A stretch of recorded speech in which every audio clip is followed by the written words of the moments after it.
Fox 4 News is tonight taking a closer look at the circumstances that allowed an illegal immigrant and convicted criminal to remain in the country despite efforts to get him out. The Cuban national is now charged with capital murder for a gruesome machete attack this week at a Dallas motel. Fox 4's Alex Boyer joining us live with a closer look at that. Alex. Hey, Steve, and I can tell you that the suspect remains here in the Dallas County Jail. You know, today we learned new details about why the Cuban national was not deported after serving time in a California jail, despite the fact that there was a federal immigration order in place. Theoretically, 37-year-old Jordanis Cobos Martinez should not have been in the United States when police say he beheaded his boss at a Dallas motel Wednesday morning. The already once convicted Cuban national had been on an immigration detainer when he was released from a California jail on January 13th of this year after serving time for carjacking a woman in South Lake Tahoe while he was naked.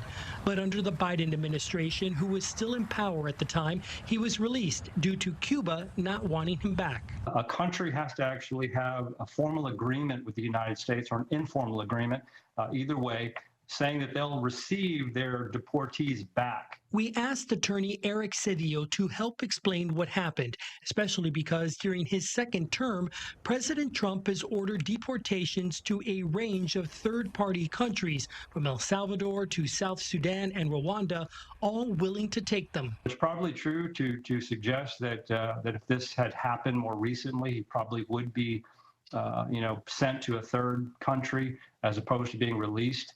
Out into the country. So it's a situation where, timing had a lot to do with it. In cases where a defendant like Cobos Martinez is in and out of jail, there are a lot of moving parts, from the police to the prosecutors and courts, that can complicate his custody status. But a statement from the Department of Homeland Security puts the blame squarely on the previous administration's policies, saying in part, this gruesome savage slaying of a victim at a motel by Jordanis Cobos Martinez was completely preventable if this criminal illegal alien was not released by the Biden administration because Cuba would not take him back, adding that President Trump and Secretary Noem are no longer allowing barbaric criminals to indefinitely remain in America. Cedillo says Cobos Martinez would likely be deported to a third-party country now, but he first has to answer to the murder charge here in Dallas, so immigration status may end up being a moot point. In this situation, they're looking at, a situation where this individual may never get out of jail. He'll probably be doing time here in the United States for the rest of his life.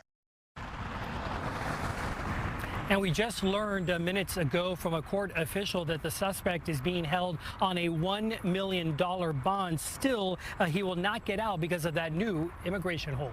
Steve? All right, Alex Boyer in downtown Dallas. Thanks.